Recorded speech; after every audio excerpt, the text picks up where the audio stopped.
हम देखने जा रहे हैं वो है टेंस। तो टेंस में पहले प्रेजेंट टेंस, पास्ट टेंस और फ्यूचर टेंस। प्रेजेंट टेंस को हम हिंदी में कहते हैं वर्तमान काल। इन शब्दों को पढ़ने से ही हमें पता चलता है वर्तमान यानी जो घटना हमेशा घटित होती है। जैसे अभी मैं आपको पढ़ाती हूँ, यानी हमेशा पढ़ाती हूँ, जो काम आप हमेशा करते हैं, जैसे मैं स्कूल जाती हूँ, मैं खाना खाती हूँ, मैं गाना गाती हूँ, इन सारे शब्दों को, इन सारे काल को कहां पर आता है? प्रेजेंट टेंस में, यानी वर्तमान। वर्तमान यानी घटना घटित हो रही है।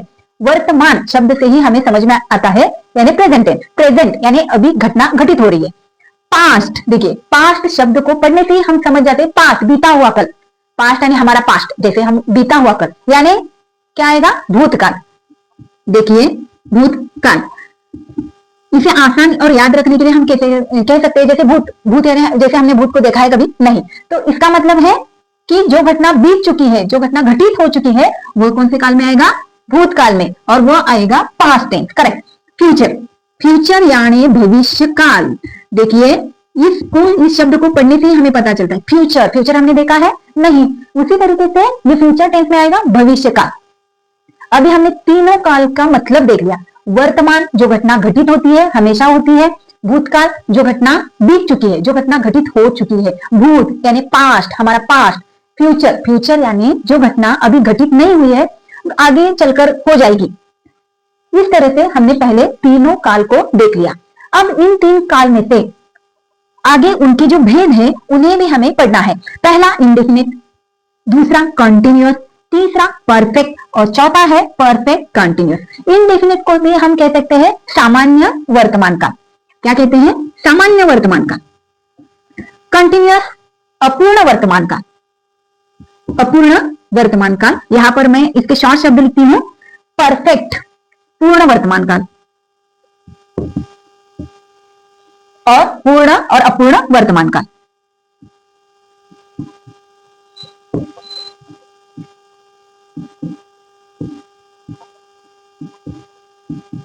देखिए तो उसमें से पहला जो इंडेफिनिट सामान्य वर्तमान काल है उसे हम यहां पर पढ़ेंगे। तो जब शब्द में कभी भी अंत में ता है, ती है, ते है शब्द आते हैं तो हम समझ सकते हैं कि ये वर्तमान काल है। हम कंफ्यूज हो जाते हैं कि कौन सा वर्तमान काल है, कौन सा अपूर्ण वर्तमान काल है, कौन सा पूर्ण वर्तमान काल है। तो जब शब्द में ता है, ते है, ती है आता है, आप लिख लीजिए। जैसे ता है, ती है, ते है, उस वक्त हमें पहचान में आता है कि ये क्या है? प्रेजेंट वर्तमान काल और उसका भी सामान्य वर्तमान काल है। उदाहरण के तौर पर हम देखेंगे, एक उदाहरण मैं लेती हूं। जैसे हम बचपन से एक ही उदाहरण देखते आ रहे हैं, जैसे मैं आम खाता हूं, जो आसान है इसलिए मैं ले रही हूं। आई ईट अ मैंगो। देखिए आई ईट अ मैंगो, और इसका स्ट्रक्चर हमें देखना है। इसका स्ट्रक्चर है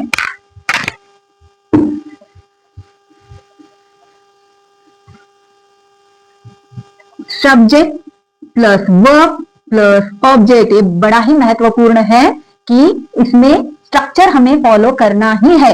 सब्जेक्ट मैं आम खाता हूं, और सब्जेक्ट यहां पर मैं आम खाता हूं, यहां पर मैं लिखती हूं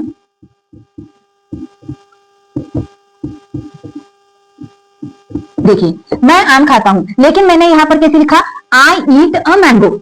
आई सब्जेक्ट है तो मैंने ये रूल यहां पर लिया। उसके बाद V1 हमें लेना है। V1 यानी वर्ब, और जो यहां पर ईट है वो V1 है।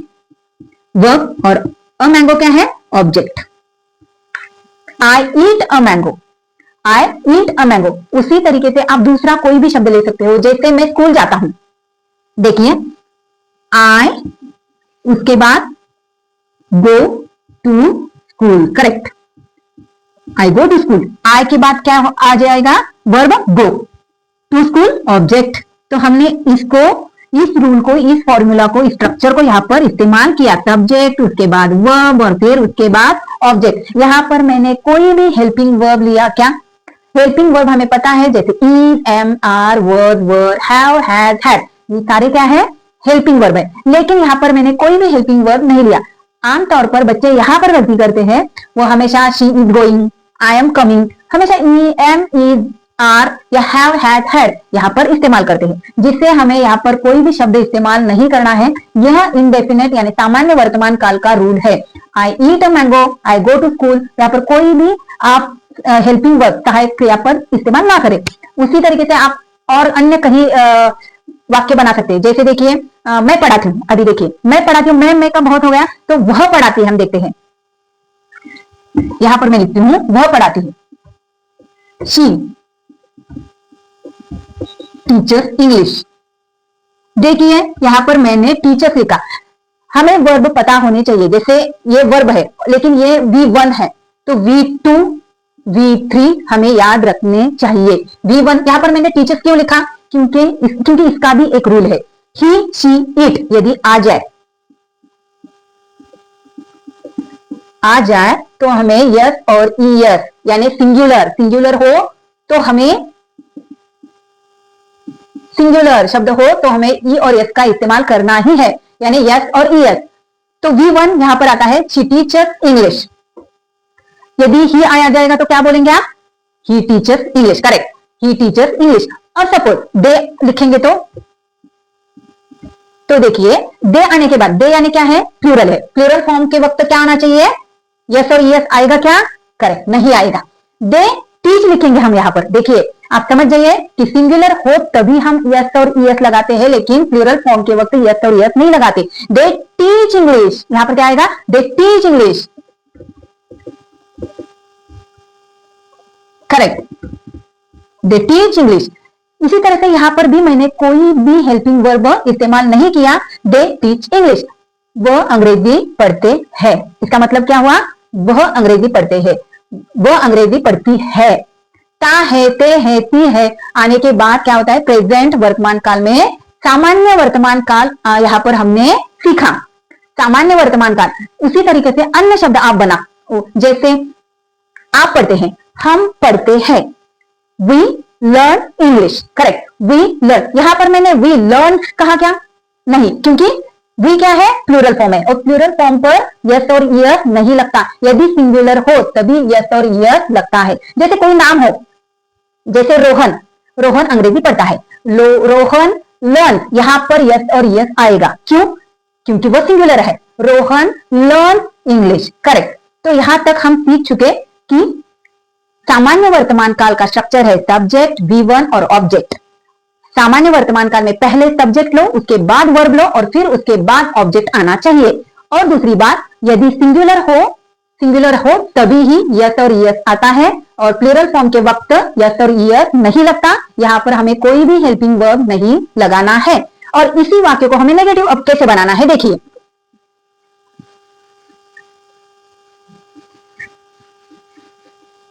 पहले हमें नेगेटिव वाक्य का स्ट्रक्चर याद रखना है। उसमें हम अगर सामान्य वर्तमान काल को नेगेटिव में कैसे बनाना है, देखिए ये बड़ा ही महत्वपूर्ण है कि एक ही शब्द को हमें 3 फॉर्म में सीखना है, नेगेटिव और क्वेश्चन। उसी को क्वेश्चन कैसे बनाना है, उसी को क्वेश्चन कैसे बनाना है, नेगेटिव फॉर्म और क्वेश्चन। तो उसका स्ट्रक्चर है subject plus helping verb plus not plus verb plus object. तो जैसे मैंने यहां पर उदाहरण दिया था पहले, शी लर्न्स इंग्लिश। उदाहरण देखते हैं फिर पढ़ते हैं। She learns English, she learns English. यह हमारा वाक्य है, इसे हमें नेगेटिव फॉर्म में देखना है। जैसे मैंने सब्जेक्ट पहले लिखना है, तो यहां पर सब्जेक्ट कौन है, शी। Correct, helping verb. तो यहां पर बहुत बार गलती हो जाती है कि हेल्पिंग वर्ब हम पहचानते नहीं है। यहां पर हेल्पिंग वर्ब है ही नहीं, क्योंकि वर्ब क्या, लर्न क्या है, वर्ब है और ये ऑब्जेक्ट है। तो हेल्पिंग वर्ब यदि ना हो तो हमें क्या सोचना चाहिए, डू और डज, डू और डज और डिड। डिड लेकिन हमेशा V2 में आता है, V2 यानी पास्ट में डिड आता है, और डू और डज हमेशा V1 के लिए इस्तेमाल किया जाता है। तो शी के बाद डज, और डज और डू भी कब इस्तेमाल करेंगे, डज हमेशा सिंगुलर में आता है और डू हमेशा प्लूरल में आता है। इसे याद रखने के लिए आप क्या करो, काउंट करो, 1 2 3 4, कितने लेटर है, करेक्ट 4 लेटर है। 4 लेटर के लिए आप सिंगुलर पकड़ो, और 2 लेटर के लिए प्लूरल पकड़ो, यानी अपोजिट करो। ये ट्रिक याद रखने के लिए है। शी के बाद अब शी क्या है, सिंगुलर है, तो सिंगुलर के लिए मैंने क्या बताया, जो ज्यादा लेटर है वो यहाँ आएगा। जो ज्यादा कौन सा है, करेक्ट, डज। She does.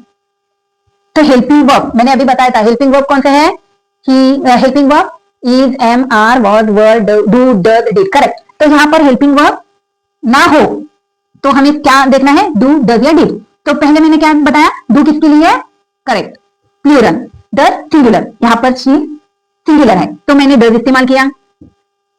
ये नेगेटिव कैसे बनाते हैं, जैसे मैं यहाँ पर मैं अंग्रेजी पढ़ती हूँ, अब मुझे क्या कहना है, मैं अंग्रेजी नहीं पढ़ती हूँ, मैं अंग्रेजी नहीं पढ़ती हूँ के लिए मैं कैसे बनाती हूँ, शी डज के बाद not, correct, she does not, V1, correct, V1, she does not learn English, very good, correct, she does not learn English. अब समझे मैंने डज यहाँ पर क्यों इस्तेमाल किया, क्योंकि यहाँ पर कोई भी हेल्पिंग वर्ब नहीं है, she does not learn English, very good. इसी तरीके से आप अन्य शब्द बना सकते हो। अभी मैंने कहा था वह स्कूल जाता है, दूसरा हम देखेंगे,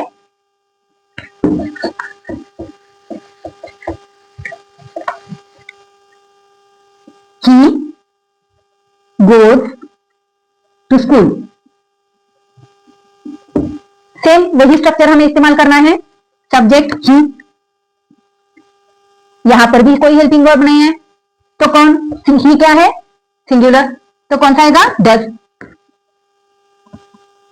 ही डज के बाद not, he does not go to school, यानी वो स्कूल नहीं जाता, यानी वो स्कूल नहीं जाता है, यानी वो स्कूल नहीं जाता है, करेक्ट।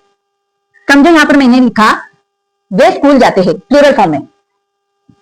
अब देखिए दे गो टू स्कूल, इसे हमें नेगेटिव बनाना है, वे स्कूल नहीं जाते हैं तो कैसे लिखोगे, दे सब्जेक्ट, दे के बाद क्या आएगा, हेल्पिंग वर्ब। अभी मैंने बताया था हेल्पिंग वर्ब नहीं है तो हमें क्या करना है, करेक्ट, डू, डज या डिड, डिड तो V2 में आ जाता है और यहां पर V1 है तो क्या आएगा, डू आएगा या डज आएगा, करेक्ट। लेटर पढ़ो कितने, 1 2 3 4, दे प्लूरल फॉर्म है तो क्या आएगा, do, they do not go to school. यहां पर हमें डू के बाद V1 ही इस्तेमाल करना है, V2 नहीं आएगा, यहां पर भी V1 ही आएगा, गो यानी V1 में आता है। तो इसी को हमें क्वेश्चन कैसे बनाना है ये आगे हम देखेंगे क्वेश्चन फॉर्म में।